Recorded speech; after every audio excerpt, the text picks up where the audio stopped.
안녕하세요. 저는 60대 초반의 여성입니다. 제가 이런 사연을 적게 될 줄은 정말 미처 상상조차 해보지 못했는데 이렇게 글을 쓰게 되었네요. 그래도 제가 겪은 일이 집안일이라 어디 가서 하소연을 하고 싶어도 제 얼굴에 침을 뱉는 거와 다름이 없어 누군가에게 속 시원하게 털어놓지 못하고 속으로 끙끙 앓아오기만 하다가 이렇게 저도 사연을 쓰게 되었습니다. 익명으로 제 이야기를 후련하게 털어놓고 저도 이제 마음이 조금은 가벼워지고 싶네요. 제가 이렇게 사연을 보내게 된 이유는 돈 때문입니다. 아무리 돈 앞에 장사 없고 돈 앞에 부모 자식 없다지만 참 제가 이런 일을 당할 줄은 정말 꿈에도 몰랐습니다. 저에게는 자식이 셋이나 있었어요. 더 정확히 말하자면 셋이었던 자식이 현재는 둘만 남았죠. 첫째 딸이 먼저 세상을 떠났거든요. 첫째 아이는 출산 직후에도 오랜 시간 동안 인큐베이터에 있어야만 했습니다. 태어날 때부터 심장에 문제가 있었거든요. 선천적인 심장 질환으로 첫째 아이는 갓난아이 시절부터 몇 번이나 커다란 수술을 해야 했고 생사의 고비를 넘겨야만 했습니다.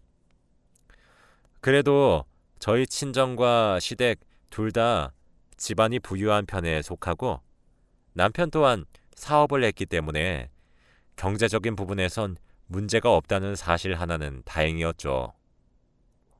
그래서 그 당시에도 그 비싼 병원비와 수술비를 감당하면서 힘들다는 생각을 하지 않을 정도였으니까요.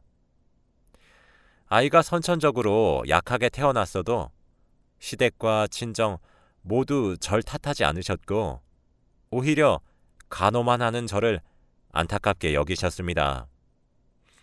저를 참 많이 배려해 주셨죠. 딸아이의 수술로 인해 미국 땅도 밟아보고 대학병원 의사와 안면을 틀 정도였습니다. 정말 상상하기 힘든 어마어마한 돈이 들어갔어요. 원래 딸아이 하나만 낳으려고 했는데 딸아이가 몸이 약해 계속 죽을 고비를 넘기니 남편이 아이를 더 낳자고 하더라고요. 저도 그런 의견에 동의했습니다. 남편은 제게 이러다 큰 딸을 먼저 보내면 우리가 둘째라도 보고 살아야 하지 않겠냐고 설득했고 그렇게 생각하고 싶지는 않았지만 남편의 말이 일리 있다 느꼈죠. 그렇게 두 번째 임신을 하게 되었는데 이란성 쌍둥이가 임신이 되었습니다. 첫째와의 나이 터울은 6살이나 차이가 났죠.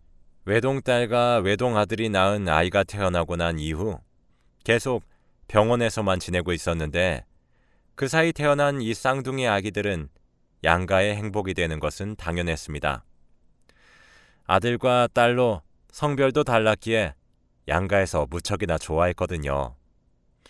하지만 10손가락 깨물어 아프지 않은 손가락 없다지만 제게는 아픈 손가락이 있었습니다. 그게 바로 첫째였죠.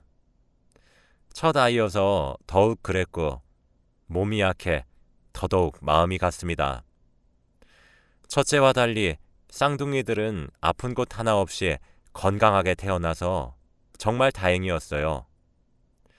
쌍둥이들이 2살이 되고 첫째 아이가 8살이 되던 해에 자기도 얼른 다 나아서 공주 책가방을 메고 학교도 가고 싶고 친구도 만나고 싶다고 조잘댔고 그 힘든 치료에도 자기 엄마 눈에 눈물 한 방울 떨어질까 숨죽여 울며 오히려 눈물 흘리는 저를 아픈 와중에도 다독거렸던 아기 천사는 빠르게 생을 마감했습니다. 바로 전날 밤까지만 해도 건강해 보였던 아이는 빠르게 상황이 악화되면서 어떻게 응급수술로 손을 써보기도 전에 뭐가 그리 급했던 건지 숨을 거두었어요. 당연히 병원에서는 항상 아이를 보낼 마음의 준비를 하라고 했지요. 워낙 난치병이기도 하고 어린 몸으로 하루하루 버티는 것이 기적이라고 하셨습니다. 그래서 아이가 언젠가 제 곁을 떠나겠지 마음을 다잡으며 살아오긴 했어요. 그런데 막상 아이가 그렇게 제 곁을 떠나버리게 되니 그 현실은 하루하루가 지옥 같았습니다. 내가 태교를 잘못한 것인지 무엇을 잘못 먹어서 그런 것인지 약하게 낳은 제 자신이 용서되지 않더라고요. 제가 당연히 제정신을 유지할 리 없죠. 몇 번이나 쓰러지고 매일같이 눈물로 한강을 이룰 정도로 오열했습니다. 아이를 먼저 보낸 부모의 슬픔은 겪어보지 못하면 알 수가 없을 거예요. 그렇게 감정의 구렁텅이로 처박히던 저를 꺼내준 존재는 다름 아닌 쌍둥이 남매였습니다. 남편이 했던 말이 맞더군요. 큰딸을 먼저 보내고 저도 따라 죽을까 수차례 고민했는데 쌍둥이들의 존재가 그런 저를 말리더군요. 그렇게 또 살아갈 수 있게 되더군요. 첫째를 잃었던 충격과 트라우마는 제게 크게 다가왔습니다. 그래서 그런지 쌍둥이들에 대한 저희 부부의 사랑과 관심은 지나쳤어요. 과보호도 심했죠. 저뿐만 아니라 남편에게도 딸아이의 죽음은 커다란 충격이었는지 쌍둥이들을 물고 빨며 살았어요. 하루는 초등학생인 쌍둥이들에게 용돈으로 수표를 건네더군요. 제가 그런 남편의 육아 방식에 화를 내면 남편은 당신은 우리가 첫째 애한테 얼마나 큰 돈을 쓰면서 그 아이에게 매달린다고 쌍둥이들을 외면한 거 잊었어? 그때 당시에는 첫째 앞으로 병원비만 한 달에 수천만 원이 나간 적도 있었어. 그때 쌍둥이들은 양가에서 돌아가며 돌봤고 난 남은 아이들의 어린 시절을 함께하지 못한 것도 죄스러워. 그런데 고작 10만 원짜리 수표 한 장 용돈으로 준 게 그렇게 잘못됐어? 첫째한테 한 거 반의 반도 안 되는 돈이야. 라며 되려 저를 죄인으로 만들었죠. 저희 부부는 쌍둥이의 훈육 문제로도 굉장히 자주 다퉜습니다. 경제권은 남편이 쥐고 있었던지라 제가 아무리 화를 내고 말리고 훈육을 해도 남편은 들은 척도 하지 않더군요. 그래도 2분 빨리 태어나 누나였던 딸아이는 어른스럽고 제 속을 많이 헤아려 주었습니다. 하지만 남동생인 아들은 하루가 다르게 크면 클수록 엄마 알기를 우습게 알더군요. 하긴 남편의 태도가 그러한데 아들이 무얼 보고 배우겠습니까? 딸은 제가 같은 성별을 가지고 있어서 그런지 제 말을 잘 들으려 노력했고 저를 잘 따라주더라고요.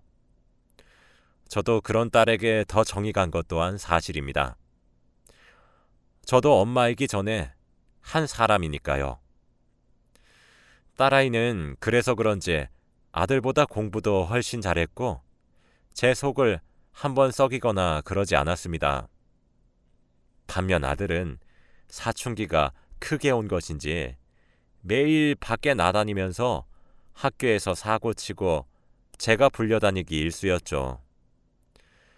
누나인 딸이 뭐라 화를 내고 다그치면 남동생은 딴의 누나의 말은 그래도 듣는 척은 좀 하더군요.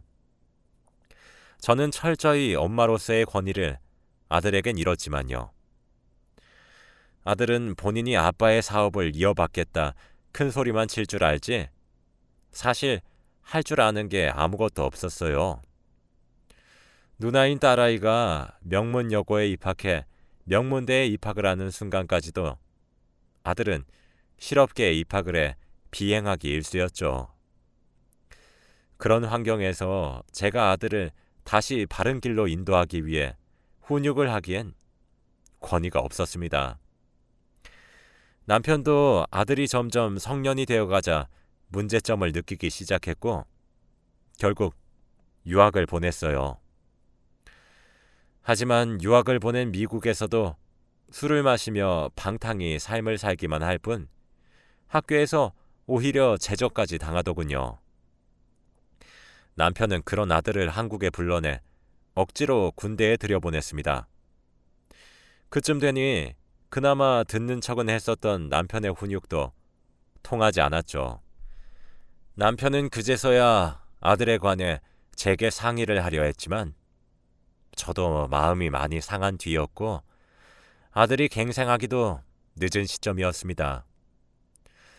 남편은 마지막이라 생각을 하며 아들이 전역을 하고 난 뒤에 본인 회사에서 일을 배우라 시켰지만 그조차도 제대로 해내질 못하더군요. 출근조차 제 시간에 하지 못하는 모습을 보더니 남편은 그때서야 깨달았다고 합니다. 본인 아들이 너무 늦었고 잘못 키웠다는 점을 말이죠. 남편은 늦어도 바로 잡으려고 노력했지만 그럴수록 번번이 아들은 엇나가기만 했습니다. 결국 화가 폭발한 남편은 아들에게 해주던 모든 지원을 끊고 집에서 쫓아냈어요. 어이가 없었던 것은 그렇게 오랜 시간 저를 소외시키고 무시해놓고 모든 것을 잃을 때가 되어서야 제게 엄마 하며 손을 뻗더군요. 저는 그런 아들을 외면했습니다.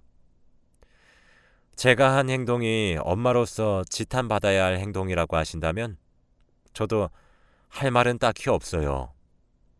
하지만 저도 엄마이기 이전에 한 아이를 잃은 사람이고 뒤늦게라도 노력해 끝까지 포기하지 않아 보려고 노력했었던 사람입니다.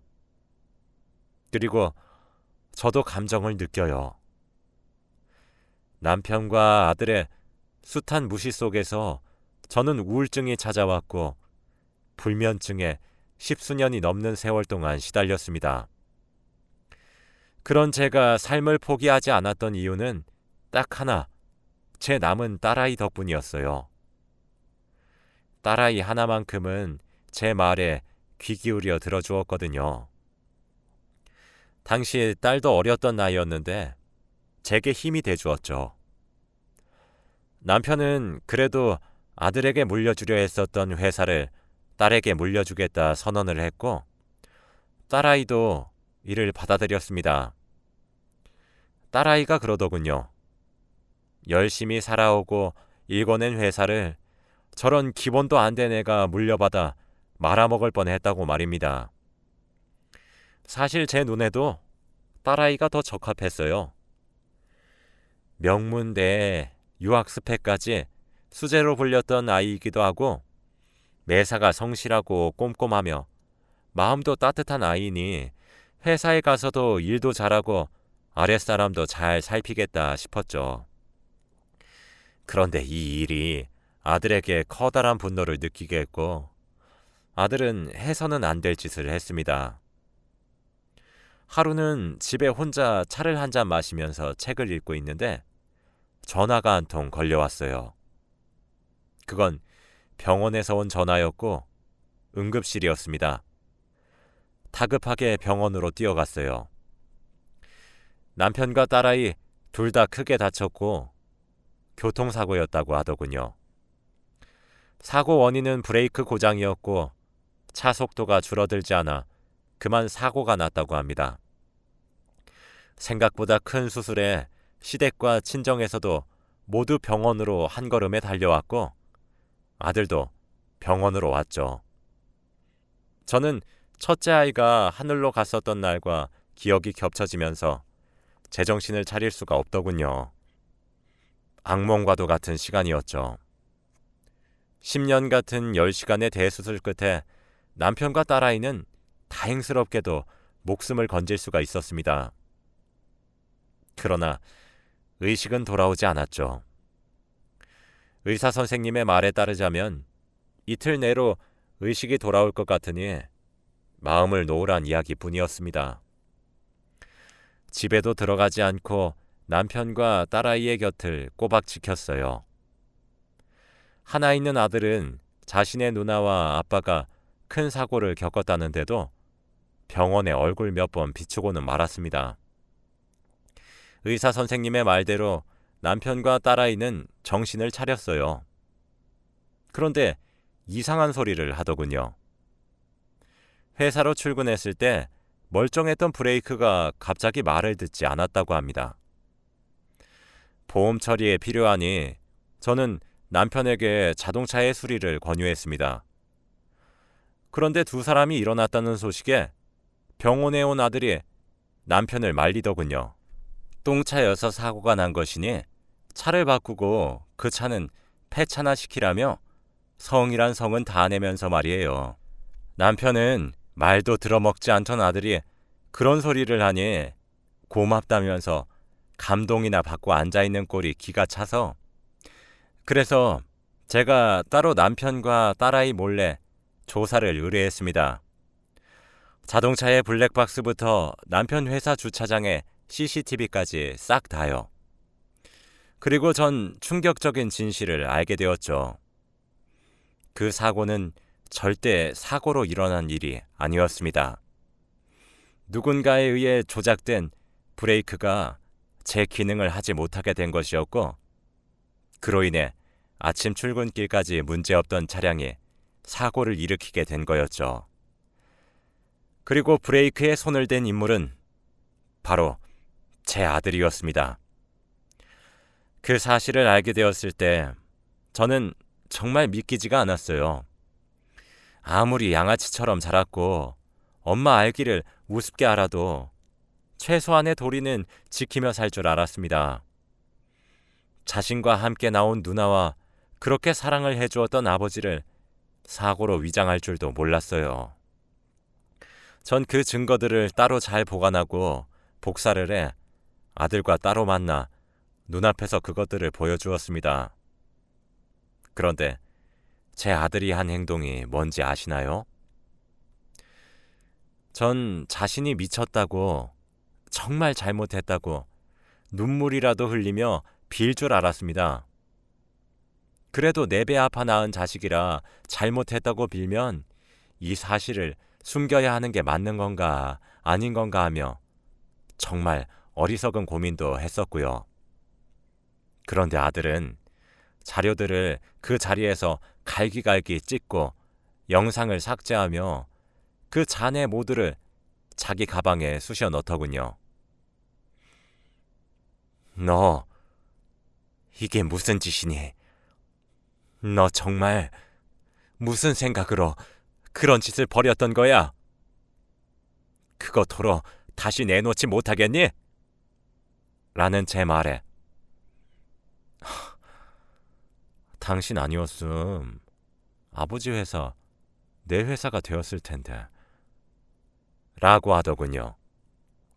다리에 힘이 풀려 의자에 털썩 주저앉은 저를 보더니 도망치듯 빠져나갔습니다.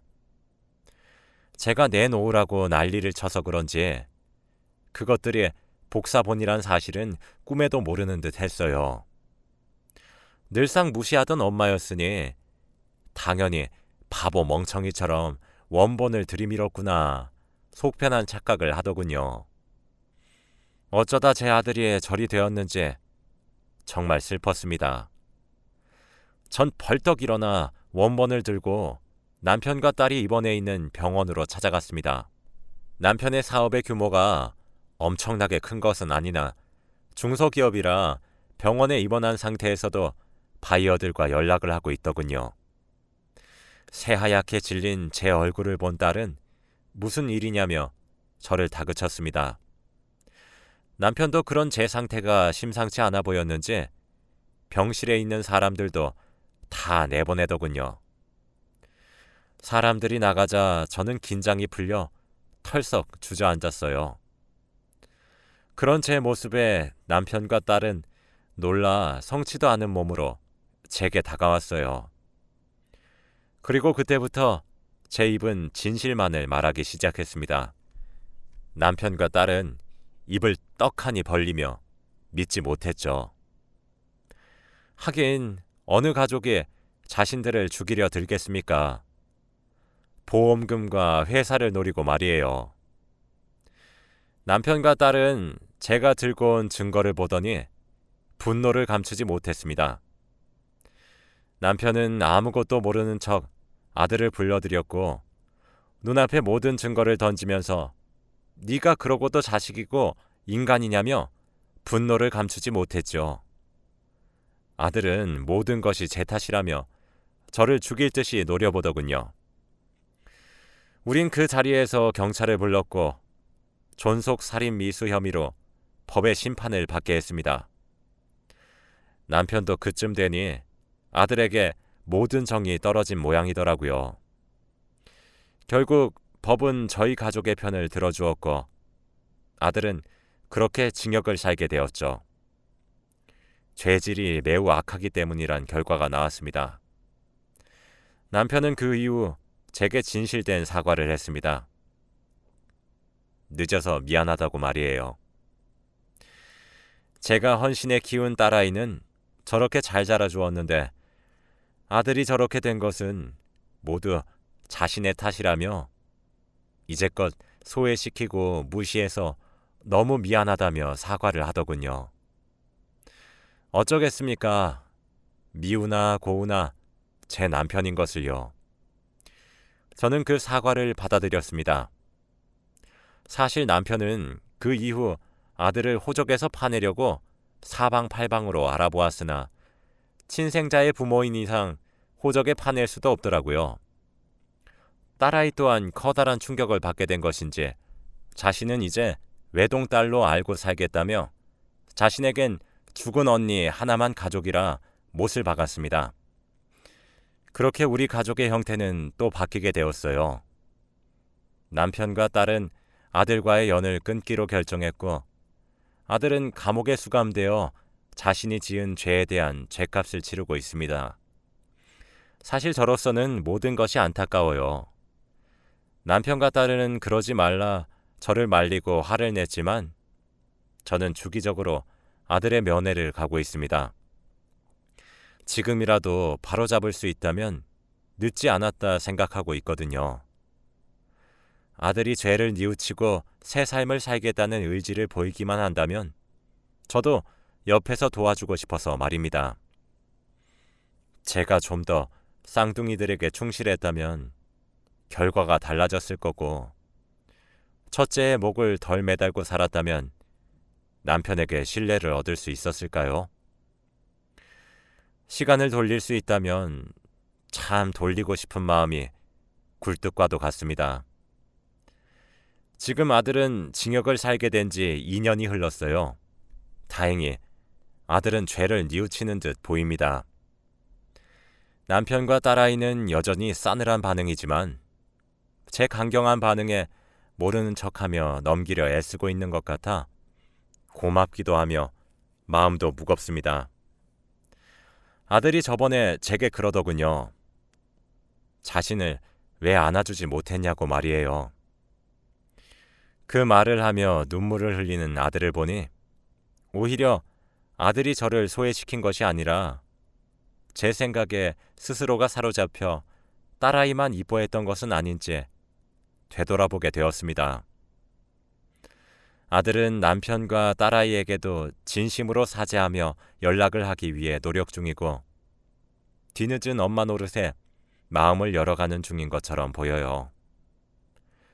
남편과 딸아이도 아들의 사정을 듣고 그렇게 마음의 상처가 많았던 것인지 생각이 많은 듯합니다. 앞으로 우리 가족은 행복할 수 있을까요? 저는 다친 아들의 마음을 위로해 다정하고 화목한 가정을 이뤄가고 싶습니다. 이렇게 익명으로 이야기하니 참 후련하네요. 제 이야기는 여기서 끝입니다. 긴 이야기를 들어주셔서 감사하고 많은 응원 부탁드리겠습니다. 감사합니다.